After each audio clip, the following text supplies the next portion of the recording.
Thank you for joining us today. It is a privilege to have your attention as we gather to share key insights from the Institute of Cost Accountants of India. I am Dr. Lavanya Kanduri, Chairperson of Manson School of Business and also the Chairperson of our Institute of Cost Accountants Hyderabad chapter. And for today's press meet, joining me is Dr. KCH AVSN Murthy Garu, our Central Council member, and Khaja Jalaluddin ji, our Secretary of Hyderabad chapter. As we all know, CMA Institute is a statutory body and is the second largest amongst the world in terms of cost and management accounting body. Hyderabad chapter is the best chapter. It has been accredited with Best Chapter Award n number of times. Now, today's press meet at the outset is about the Institute of Cost Accountants of India, extending its wholehearted support and welcoming to the Income Tax Bill 2025, which was introduced on 13th February 2025. We recognize this as a legislative initiative remarking India's 6-decade-old direct taxation structure.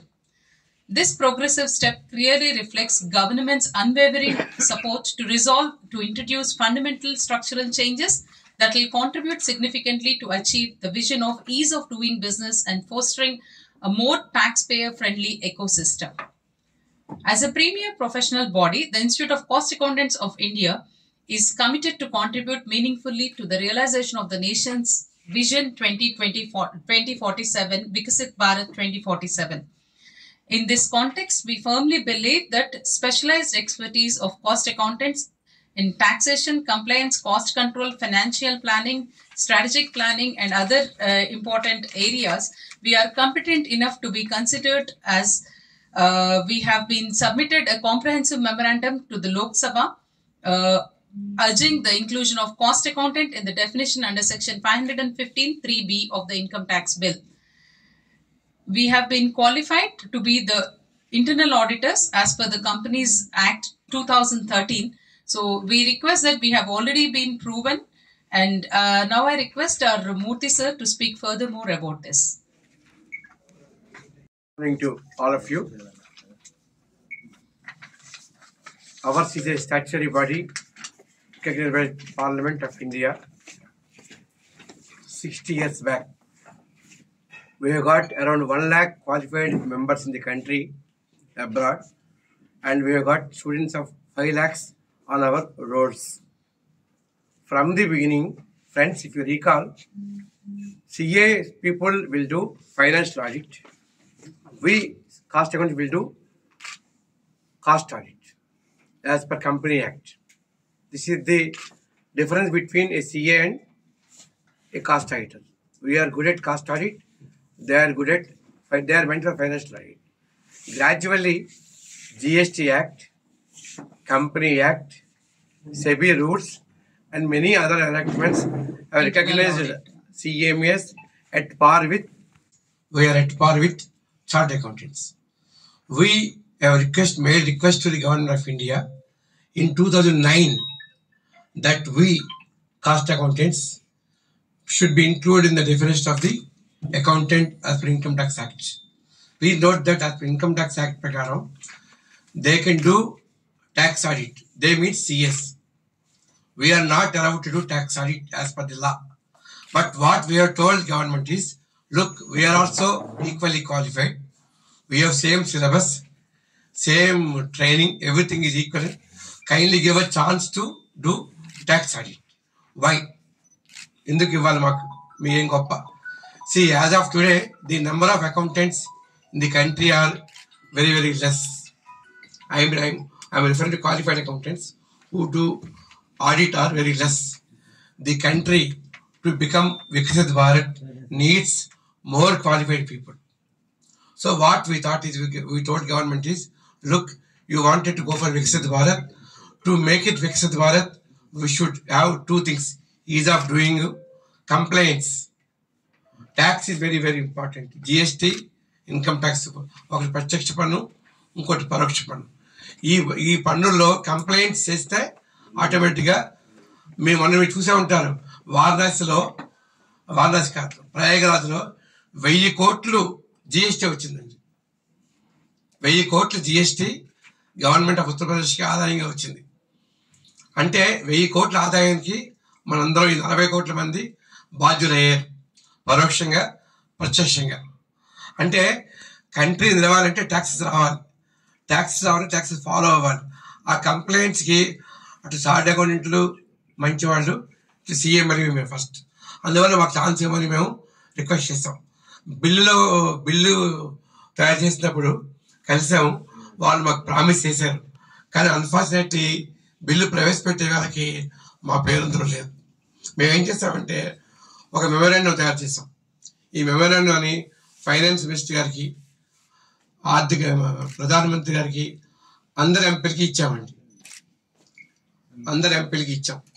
ఇందులో ఏముందంటే మా CMA syllabus మేము 2009 నుంచి అడిగిన ప్రతిపాదన మేము సిబిడిటీకి ఇచ్చాం, ప్రతిపాదన ఫైనాన్స్ మినిస్టర్కి ఇచ్చాము, ఎంసీఏకి ఇచ్చాం, అందరికి ఇచ్చాం. మేము కూడా ట్యాక్స్ హైక్ చేయగలము, మాకు అవకాశం ఇవ్వండి అని చెప్పేసి. అయితే ఈ మొన్న బిల్లులో దురదృష్టవశాత్తు మా పేరు రాలేదు. వాళ్ళు మళ్ళీ సీఏకి అవకాశం ఇచ్చారు. మాకు సీఏల మీద ఎటువంటి కోపం లేదు, ఏడుపు లేదు, ఏమీ లేదు. వాళ్ళు కూడా మా professionals. But our request is to accommodate us. మాకు కూడా అవకాశం ఇవ్వండి, మేము కూడా ట్యాక్స్ హైక్ చేస్తాము. ఎందుకు చేయాలంటే country needs more and more cost accountants, to make the law complaint. ఇప్పుడు ఇన్కమ్ ట్యాక్స్ కానీ జిఎస్టీ కానీ మీరు చూసే ఉంటారు. అది ఫాలో అవ్వకపోతే మనకి ట్యాక్స్, వడ్డీ, ఇంట్రెస్ట్, పెనాల్టీ, ఇంకా ఫాలో అవ్వకపోతే జైలు శిక్ష. చట్టం రానంత జటిలం అయిపోతుంది. ఇదివరకులా లేదు. ఇదివరకు కొంచెం వెసులుబాటు ఉండేది, ఇప్పుడు ఆ వెసులుబాటు లేదు. కంప్యూటరేషన్ వల్ల, డిజిటలైజేషన్ వల్ల ఇన్ఫర్మేషన్ మీకు తెలియదు కానండి. మీ ఇన్ఫర్మేషన్ మీ దగ్గర వాళ్ళ దగ్గర ఎక్కువగా ఉందండి. జిఎస్టీ వాళ్ళ దగ్గర, ఇన్కమ్ ట్యాక్స్ డిపార్ట్మెంట్లోని నా ఇన్ఫర్మేషన్, నా హిస్టరీ, నా ఇన్కమ్, నా ప్రాపర్టీ కంటే they got more information with them than what I have got. I mean వాళ్ళకున్న ఇన్ఫర్మేషన్ చాలా ఎక్కువ ఉంది. కొత్త చట్టంలో ఏం చేశారంటే డిజిటల్ స్పేస్ లాకర్. మామూలుగా మీరు ఇదే ఉంటారు, చాలామంది సినిమా యాక్టర్లు వాళ్ళ రాజకీయాలలోని లాకర్లు బద్దలు కొడతారు రేడికి వెళ్ళినప్పుడు. ఆ లాకర్లో బయటపడతాయి కదా. అదే రకంగా ఇప్పుడు గవర్నమెంట్ ఎంత పవర్ ఇచ్చిందంటే వాళ్ళకి, ఐటీ డిపార్ట్మెంట్ వాళ్ళకి, క్లౌడ్లోకి వెళ్ళండి, ఈమెయిల్స్కి వెళ్ళండి, సోషల్ మీడియాకి వెళ్ళండి, ట్విట్టర్ చూడండి, బ్రాడ్కాస్ట్ చూడండి, వైఫై వాట్సాప్ చూడండి, ఎక్కడ చోట మీరు దొరికిపోతారండి. మీ ఇన్ఫర్మేషన్ దొరుకుతారంటే మీ ఇన్ఫర్మేషన్ ఉంటుంది. మీరు సక్రమంగా అవన్నీ కడితే సంతోషం, కట్టకపోతే మీరు రిపోర్ట్ చేయాలి. ఒక సిఏ, ఒక సిఎంఏ ఫలానా ఎక్స్ ఇంత ఇన్కమ్ ఉంది, ట్యాక్స్ కట్టని చెప్పి రిపోర్ట్ చేయాలి. ఆ రిపోర్టింగ్ ఫెసిలిటీ మాకేమని మేము అడుగుతున్నాం. ఇది కాకుండా ఇన్కమ్ ట్యాక్స్ యాక్ట్లో స్పెషల్ ఫైనాన్షియల్ ఆడిట్ అది సిఎస్కి ఇచ్చారు, చాలా సంతోషం. అలాగే మాకు ఇచ్చారండి. మా దాని పేరు ఇన్వెంటరీ వాల్యుయేషన్. ఇప్పుడు ప్రతి సంవత్సరంలోని కూడా మ్యానిపులేషన్ చేయడానికి ఒక అవకాశం ఎక్కడంటే ఉంటుంది, స్టాక్లో ఉంటుందండి.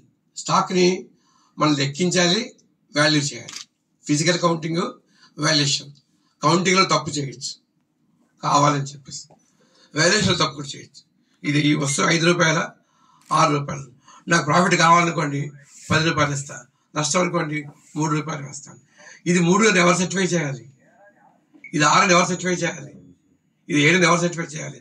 ఆ సర్టిఫై చేసే అధికారం, పవరు వాళ్ళు సీఎంఏకి ఇచ్చారు. డిపార్ట్మెంట్ వాళ్ళు కానీ వాళ్ళు అసెస్మెంట్ చేస్తున్నప్పుడు పలానా వ్యక్తి పన్ను ఎగవేశాడు అంటే వాళ్ళకి అనుమానం వస్తే అప్పుడు మాకు రిఫర్ చేయొచ్చు. దాన్ని ఇన్వెంటరీ వాల్యుయేషన్ అంటారు. ఈ రోజు ఇప్పుడు చట్ట ప్రకారం మేము ఇన్వెంటరీ వాల్యుయేషన్ చేయొచ్చు. సిఏ మిత్రులు ఫైనాన్షియల్ యాక్ట్ చేయొచ్చు. ఇది కాకుండా ట్యాక్స్ యాక్ట్ చేయొచ్చు. ఇప్పుడు మేమే ఉంటున్నామంటే మాకు కూడా పాటు వాళ్ళతో పాటు సమానంగా ట్యాక్స్ యాక్ట్ ఇవ్వండి. ఆల్రెడీ ఇందులో ఒక ఈ బిల్లు పెట్టిన తర్వాత మేడం గారు ఏం చేశారంటే ఒక సెలెక్ట్ కమిటీని వేశారు. అందులో 31 మంది members all over the country ఉన్నారు.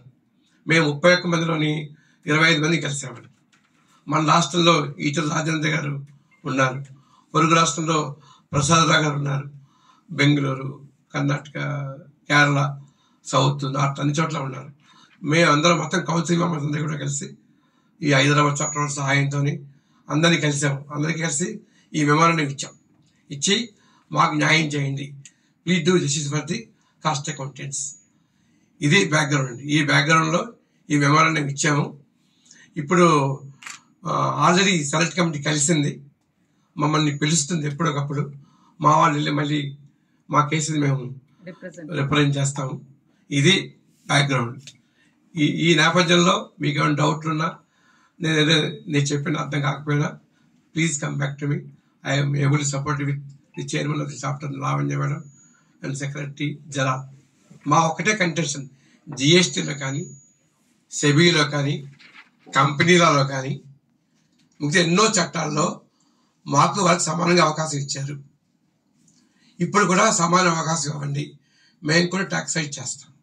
మా సిలబస్లో కానీ, మా కరికులంలో కానీ, కోచింగ్లో కానీ ఇన్కమ్ ట్యాక్స్ ఉంది, జిఎస్టీ ఉంది. అందువల్ల మాకు అవకాశం ఇవ్వమని మేము గవర్నమెంట్కి మీ ద్వారా రిక్వెస్ట్ చేస్తున్నాం. మీ దగ్గర ఉంటే ప్రశ్నలు అడగండి. మా దగ్గర రెడీగా ఇంగ్లీషు, తెలుగు, ఉర్దూ పేపర్లో ప్రెస్ రిలీజ్ రెడీగా ఉంది, అది మీకు ఇస్తాం. ఈ బుక్ మాత్రం చాలా పెద్దది, ఇది పెద్ద మీకు అంత ఉపయోగం ఉండదు, కానీ 160 పేజీల పుస్తకం అందరికి ఇచ్చాము. వీలుంటే అందరి ఎంపీలు కూడా వాళ్ళని కలుద్దామని మేము అనుకుంటున్నాం. ఇది మా background. Now I leave up to the floor participation. Permissions ఇవ్వకపోవడానికి కారణాలు ఏమైనా ఉన్నారని తెలియట్లేదు. అంటే సిఏ లిస్ట్ వాళ్ళు ఏం చెప్పుకున్నారంటే వాళ్ళు ఫైనాన్షియల్ రైట్ ఎక్స్పర్ట్స్ అండి, వాళ్ళు అందులో డౌట్ లేదు. వాళ్ళు మేము కాస్ట్ రైట్ ఎక్స్పర్ట్స్, అందులో ఎవరికి ఏమి భేదాభిప్రాయం లేదు, డిఫరెన్స్ ఆఫ్ ఒపీనియన్ లేదు. బట్ వాళ్ళు ఏమంటారంటే, అంటే వాళ్ళు కూడా ఏమనలేదు, మాకు కారణం తెలియట్లేదు. మేడం గారిని కలిసాము మళ్ళాం అనమాట. ఆవిడ అలాగే మీకు తెలియదు, అందరూ అలాగే అంటారు కదా. ఎంతోమంది ఎంపీలు కలిసాము, వాళ్ళు రికమెండ్ చేశారు, సెలెక్ట్ కమిటీకి రికమెండ్ చేశారు, కానీ బిల్లులో మరి మా పేరు లేదు. మీరే అంటున్నారు కదా సార్, చదువు ఒకటే అంటున్నారు కదా. అవునండి, రెండు డిఫరెన్సెస్ ఎందుకు ఉన్నాయి?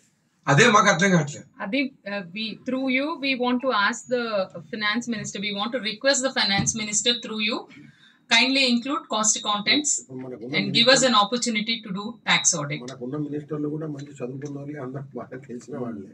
అంటే వాళ్ళు ఎందుకు మిమ్మల్ని, అంటే వాళ్ళు ఏమన్నా ఎక్కడ ఒత్తిడి ఉందా వాళ్ళకి ఏమన్నా సీఏ నుంచి? అది తెలియదు. మరి మీరు రీజన్స్ తెలియకనే మిమ్మల్ని ఆశ్రయించాం. మేము ఫైనాన్స్ మినిస్టర్ గారికి రిక్వెస్ట్ పెట్టాలి. మీరు కనుక ట్యాక్స్ అన్ని చేస్తా పోతే మాకు ఏడ ప్రాధాన్యత అంటే భయపడుతున్నారు. అంటే అది కాదండి, మీకు చిన్న ఎగ్జాంపుల్ చెప్తాను. సీఏలు ఇంచుమించు దేశంలో 2.5 lakhs ఉన్నారండి, ప్రాక్టీస్ చేస్తున్న వాళ్ళు. మా సిఎంఏ వాళ్ళు 4,000 మంది ఉన్నారండి. ఈ సముద్రంలోకి ఒక నది కలిసింది అనుకోండి, నది కొంచెం వెచ్చదనం ఏర్పడుతుంది, కానీ సముద్రానికి ఎఫెక్ట్ ఏం లేదు. 2,50,000 మంది ఉన్న జనాభాలో ఇంకో 4,000 కలిస్తే వాళ్ళ సొమ్మేం పోదు. కానీ అంటే ఇదో నా వ్యక్తిగత ఒపీనియన్ అండి, మా కౌన్సిల్ ఒపీనియన్ కాదు, నా ఒపీనియన్. కాబట్టి ఈ 4,000 మంది అందరూ జాయిన్ అయ్యి ఆడిట్ చేస్తే వాళ్ళ ఆదాయం గండి పడుతుందా? కాసేపు మీరు చెప్పండి. వాళ్ళకి ఏమన్నా అట్లా అభిప్రాయం ఉందేమో. అదే అందుకే నేను మీరు చెప్పేది నాకు ఆలోచన వచ్చింది, కానీ అలా భయపడాల్సిన అవసరం లేదు. చెప్పాక సముద్రంలోకి వాళ్ళ ఎక్స్పర్టీస్ ఫైనాన్షియల్ ఆడిట్ లో చూపిస్తున్నారు, మనం మన ఎక్స్పర్టీస్ కాస్ట్ ఆడిట్ లో చూపిస్తున్నాము. జిఎస్టీలో మనకు ఆపర్చునిటీ ఇచ్చారు, ఇంటర్నల్ ఆడిటర్ గా మనం క్వాలిఫై అయ్యాము యాజ్ పర్ కంపెనీస్ యాక్ట్ 2013 ప్రకారము. సో ఇందులో కూడా మాకు ఆపర్చునిటీ ఇవ్వండి. ఇప్పుడు కంపారిజన్ ఏం లేదండి, కాంపిటీషన్ అంతకన్నా లేదు. It's only a humble request to the government, to the finance minister, kindly include CMS as we are competent enough with our experience and with our expertise in subject matter. ఇంకోటి ఉందండి, ఇప్పుడు మీకు కొత్తగా ESG అంటారు. ESG environmental, social and governance. అందులో 17 గోడ్స్ ఉన్నాయి. మొత్తం ప్రపంచం మొత్తంలో 17 గోడ్స్తో మొత్తం మన వాళ్ళ చెత్తలో సర్వేదాన సుఖినోభవంతి అంటారు కదా, అంత దేశం అంతా ప్రపంచం అంతా బాగుండాలి. ఆ ఈఎస్జి గోడ్స్లో కొత్తగా ఎమర్జ్ అయిన హైట్ పేరు ఏంటంటే సోషల్ ఆడిట్. ఇప్పుడు నిన్న ఎవరో పొలిటికల్ ఆడిట్ అంటున్నారు, ఎవరో రాజకీయ నాయకులు ఎవరో అంటున్నారు కదా, అలాగే కొత్తగా వచ్చినాయంటే సోషల్ ఆడిట్. అంటే నేను ఒక కారు వాడడం వల్ల లేకపోతే ఒక చొక్కా కొనడం వల్ల ఒక ఇండస్ట్రీ దెబ్బతింటుంది. మామూలుగా మన పేపర్ ఇండస్ట్రీ బాగా ఉందనుకోండి, చెట్లు పాడైపోతుంది, కాలుష్యం ఏర్పడుతుంది, వాతావరణం పాడైపోతుంది. ఇందులో దీన్ని ఆడిట్ చేసే బాధ్యత దాన్ని సోషల్ ఆడిట్ అంటారండి. ఆ సోషల్ ఆడిట్ మాకు ఇచ్చారు, వాళ్ళకి ఇచ్చారు, ఇద్దరికి ఇచ్చారు. మేము సోషల్ ఆడిటర్స్. మేము క్వాలిఫై అయితే మేము ఇప్పుడు ఒక పెన్ను తయారు చేయాలంటే ఆ పెన్ను అమ్మడం, వ్యాపారి అంతా ఒక ఆస్పెక్ట్. దీనివల్ల న్యాచురల్స్ ఎంత పాడైపోతున్నాయి, కార్బన్ ఎంత పోతుంది, ఇలా ఆడిట్ చేస్తాం. అన్నింటిలోనే మాకు అవకాశం ఇచ్చారండి. సోషల్ ఆడిట్లో కూడా ఇచ్చారు. మేము కూడా సోషల్ ఆడిట్ చేస్తాం. ఇన్సాల్వెన్సీ ఇప్పుడు కొత్తగా వచ్చింది 4 ఏళ్ల క్రితం, ఇన్సాల్వెన్సీ బోర్డు. అందులో మీరు ఇన్సాల్వెన్సీవా? కొంతమంది హైదరాబాద్ వాళ్ళు ఇన్సాల్వెన్సీ చేస్తున్నారు బ్యాంక్రప్సీ కోడ్ ప్రకారం. అన్నింటిలోనే అవకాశం ఇచ్చారు. ఇక్కడ ఎందుకు అవకాశం ఇచ్చారో మాకు అర్థం కావట్లేదు. ఇంకా ఆ ఒత్తిడి అవన్నీ మేము ఆలోచించుకోలేదు. మా పని మేము చేసుకెళ్ళిపోతున్నాము. మా రిక్వెస్ట్ మేము చేస్తున్నాం. ఇంట్లోకి పిలిచారు కానీ మీకేం అధికారాలు ఇవ్వలేదు. ఏమండి? ఇంట్లోకి పిలిచారు కానీ అధికారాలు ఇవ్వలేదు. ఇంట్లో రమ్మన్నారు రమ్మన్నారు కానీ అలా కూర్చోవాలి అన్నారు. ఏం అవకాశం? ఓకే. బ్యాక్గ్రౌండ్ తెలియదు, బ్యాక్గ్రౌండ్ అనవసరం అండి. ఎందుకంటే మాకు వాళ్ళ మీద ఎటువంటి ఇవి లేవు, అనవసరం. అందరూ ఎవరి వృత్తి వాళ్ళది కదా. పక్కన షాపులు పడతారు, వాడికి వీడి పోటీ, వీడి వాడికి పోటీ, కానీ ఇద్దరు వ్యాపారం పని చేసుకుంటారు. కొన్నిటికే పక్క పక్కన ఇంకో షాపు పోటీ ఉండకూడదు, అన్నిటికీ పోటీ ఉండాలి. ఆ పోటీలో మేము కూడా పాల్గొంటాం. క్వాలిటీ ఉంటేనే మాకు ఇవ్వండి, మీరు మా క్వాలిటీ బాగుంటేనే మీరు మాకు ఇవ్వండి, లేకపోతే ఇవ్వద్దు. అంతే కదండి. పోటీ ప్రపంచంలో పాల్గొనాలంటే నా క్వాలిటీని ప్రూవ్ చేసుకోవాలి. నా క్వాలిటీ బాగుంటేనే దాన్ని మీరు ప్రిఫర్ చేస్తారు. ఇంట్లో పని మనిషి కూడా అంతేకండి. 2 పని మనుషులు అనుకోండి, మంచి పని మనిషికి మీరు అవకాశం ఎక్కువ ఇస్తారు, 2వ పని మనిషిని బయటకు కొడతారు మీరు. నా థ్రోట్ కాస్త బాగోలేదు, you have to bear with my throat. ఇంకేదైనా ఇన్ఫర్మేషన్ కావాలంటే మేము మీకు ఇస్తాము. ఇక్కడ మా రెడీగా అయితే తెలుగులో ఉంది, ఇంగ్లీష్లో ఉంది, ఉర్దూలో కూడా ఉంది. ఇందులో సాక్షి వాళ్ళు వచ్చారా? సాక్షిలో ఎవ్రీ వీక్ ట్యాక్స్ కాలం వస్తుంది. మండే నేనే రాస్తాను, నేను మా అమ్మాయి రాస్తాము ట్యాక్స్. అది ఇన్కమ్ ట్యాక్స్. అలాగే వార్తలో వచ్చేది 10 ఏళ్ళ పాటు. ఈనాడులో కొన్నారు వచ్చింది, ఆంధ్రభూమిలో కొన్నారు వచ్చింది, ఇప్పుడు సాక్షిలో వస్తుంది. ఇలా ఒక పేపర్గా రాయాలి కదా న్యాయంగా, అందువల్ల ఒక paper.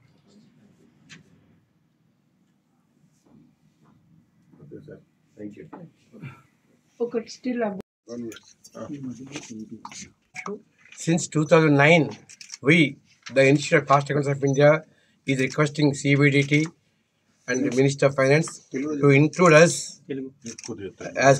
as tax auditor in the Income Tax Act. Recently also we have approached them.